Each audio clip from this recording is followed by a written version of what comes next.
Okay. In this unit, we'll be overviewing the course that what we are going to study in this specific course. हमारे पास different वो methods हैं, as I said earlier, कि जो हम different courses में पढ़ चुके हैं, उनके numerical methods हमें पढ़ने हैं. फॉर एग्जाम्पल आपने कैलकुलस के कोर्स में कैलकुलस के पार्ट में डिफरेंशिएशन और इंटीग्रेशन परफॉर्म की थी, तो यहाँ हम न्यूमेरिकल डिफरेंशिएशन और न्यूमेरिकल इंटीग्रेशन परफॉर्म करेंगे. न्यूमेरिकल डिफरेंशिएशन के कुछ डिफरेंट अप्रॉक्सीमेशंस हैं वो देखेंगे. न्यूमेरिकल इंटीग्रेशन के कुछ डिफरेंट अप्रॉक्सीमेशंस हैं, सिम्पसन रूल्स, ट्रेपेजॉइडल रूल, ये हम देखेंगे कि न्यूमेरिकली इंटीग्रेशन कैसे परफॉर्म की जाती है. इसी तरह आपने जो linear algebra and differential equation का कोर्स पढ़ा है, उसमें लीनियर अलजेब्रा के पार्ट में आपने सिस्टम ऑफ इक्वेशंस को सॉल्व किया है. उसके लिए आपने कुछ मेथड्स पढ़े, Cramer's rule, inverse matrix method. तो हम यहाँ कुछ उसके न्यूमेरिकल मेथड्स देखेंगे, जैसे कि गॉस सीडल मेथड, जैकोबीज मेथड. इसमें हम देखेंगे कि न्यूमेरिकली सिस्टम ऑफ इक्वेशंस को न्यूमेरिकल मेथड्स के थ्रू किस तरह से सॉल्व किया जा सकता है. And so on. मैं ये ओवरव्यू आपके साथ डिस्कस कर लेता हूँ. लेट्स से सबसे पहला जो फेज है, जो पहले 5 मेथड्स हैं हमारे पास, वो रूट फाइंडिंग मेथड्स हैं. अच्छा, रूट क्या होता है, we'll be discussing later in this slide as well, because when we'll be starting the root finding techniques, तो हम रूट को भी एक ओवरव्यू लेंगे कि रूट्स होते क्या हैं, और अभी तक हमने किस तरह से फाइंड किए हैं, और अब हम कैसे फाइंड करने जा रहे हैं. रूट फाइंडिंग मेथड्स का जो एक चंक है, उसमें हम बाइसेक्शन मेथड पढ़ेंगे, सीकेंट मेथड पढ़ेंगे, फॉल्स पोजीशन मेथड पढ़ेंगे, जिसे रेगुलर फॉल्सी मेथड भी कहते हैं, न्यूटन-रैफ्सन मेथड देखेंगे, फिक्स पॉइंट आइट्रेशन मेथड देखेंगे. और जब हम इन मेथड्स को पढ़ेंगे तो we will also be discussing कि क्या डिफरेंस है इसमें, और क्या इनकी मेथडोलॉजी है, किस तरह से ये रूट की तरफ अप्रोच करते हैं, और क्या एडवांटेजेस हैं इसके over the other methods. We will be discussing them. इसी तरह से सिस्टम ऑफ लीनियर इक्वेशन में गॉसियन एलिमिनेशन मेथड है, गॉस जॉर्डन मेथड है. आप में से कुछ लोग ये दो मेथड्स कर चुके होंगे, मेजॉरिटी लोग ये दो मेथड्स कर भी चुके होंगे. हम इसकी जो सबसे इम्पॉर्टेंट पार्ट है इस कोर्स का, वो ये है कि जितने भी मेथड्स हम करने जा रहे हैं, हम इनकी इम्प्लीमेंटेशन भी करेंगे, इनको प्रोग्राम भी करेंगे, because these all are the algorithms. Numerical method क्या है? न्यूमेरिकल मेथड एल्गोरिथम्स हैं, बेसिकली डिफरेंट एल्गोरिथम्स हैं जो आपके पास न्यूमेरिकली आपके प्रॉब्लम्स के सॉल्यूशन आपको देंगे. तो गॉसियन एलिमिनेशन, गॉस जॉर्डन, इन्हें भी हम देखेंगे. Then Jacobi's method and Gauss Seidel method, these two are iterative methods.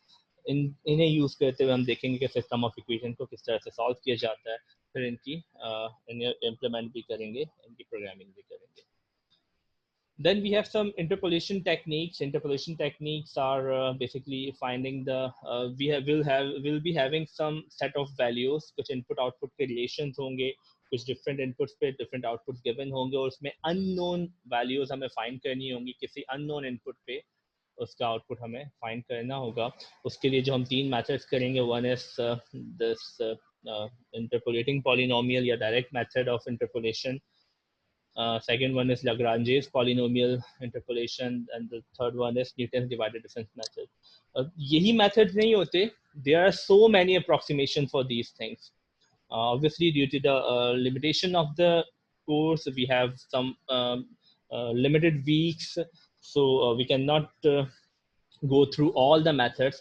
But once आप इन methods को समझ लेते हैं, understand कर लेते हैं, तो आप इनको देख लेते हैं किस तरह से कन्वर्ज करते हैं, किस तरह से अपने सॉल्यूशन की तरफ जाते हैं, तो बाकी मेथड्स को समझना भी बड़ा आसान हो जाता है. अगर आपको इन फ्यूचर कुछ और मेथड्स को देखना है, आप तो उन्हें यूज़ करना है, आप इन्हें सही से अंडरस्टैंड कर लेते हैं, तो दूसरों पर स्विच करना भी बड़ा आसान हो जाएगा. इस जैसे न्यूमेरिकल डिफरेंशिएशन है, उसमें हमारे पास forward difference formula, backward difference, central difference.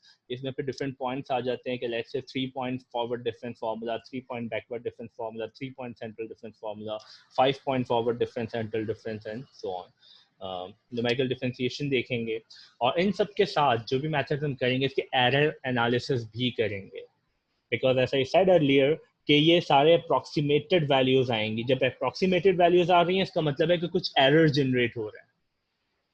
अब हम एरर को कम से कम तो कर सकते हैं, हम देखेंगे कि एरर भी कम से कम हर टेक्निक में किस तरह से किए जा सकते हैं, बट हम जितना भी एरर कम से कम कर रहे हैं, हम उसे ख़त्म नहीं कर सकते.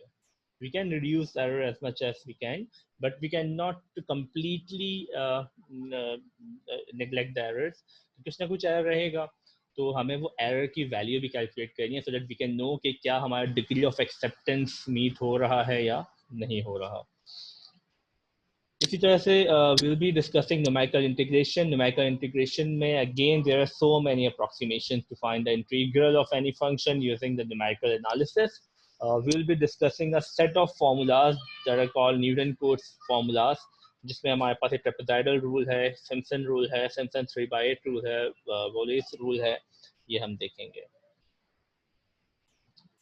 इसी तरह से आपने जब एक कोर्स पढ़ा था linear algebra and differential equations, तो डिफरेंशियल इक्वेशन का जो उसका पार्ट होता है उसमें आपने एक डिफरेंशियल इक्वेशन का सॉल्यूशन फाइंड किया था. नाउ स्टार्टिंग विद कि आपने एक सिंपल सेपरेबल डिफरेंशियल इक्वेशन को सॉल्व किया. आपके पास अगर वो सेपरेबल डिफरेंशियल इक्वेशन थी, जो सिंपली आप बोथ साइड इंटीग्रेट कर देते हैं उसे सेपरेट करके, और आपके पास solution of that differential equation आ जाता है. सेपरेबल ना हो, नॉन सेपरेबल हो, तो again there are some procedures कि आप देखते हैं होमोजेनस है, नॉन होमोजेनस है. अगर आपके पास होमोजेनस है तो देयर वर सम रूल्स के जिसे फॉलो करते हैं आप उसका सॉल्यूशन फाइंड करते हैं. नॉन होमोजेनस है तो आप देखते हैं ये एग्जैक्ट है या नॉन एग्जैक्ट है. एग्जैक्ट है तो एक सर्टेन सेट ऑफ रूल्स हैं, कुछ प्रोसीजर है एनालिटिकली उसका सॉल्यूशन फाइंड करने का जो आपने पढ़ा. अगर नॉन एग्जैक्ट होती है तो आप एक इंटीग्रेटिंग फैक्टर फाइंड करते हैं, और इंटीग्रेटिंग फैक्टर से मल्टीप्लाई करवा के उसको एक सॉल्वेबल फॉर्म में लेके आते हैं, सेपरेबल डिफरेंशियल इक्वेशन बना के उसे सॉल्व करते हैं. तो दैट वाज द प्रोसीजर जो आपने अप्लाई किया था एनालिटिकल मेथड्स में. अब यहाँ आप कुछ मेथड्स पढ़ेंगे, जो कि दो मेथड्स हमने हमारी जो पार्ट हैं, the one is Euler method and the second one is Runge Kutta method. तो ये जो दो मेथड्स हैं, ये दो मेथड्स हम यूज करेंगे to find the solution of ordinary differential equation.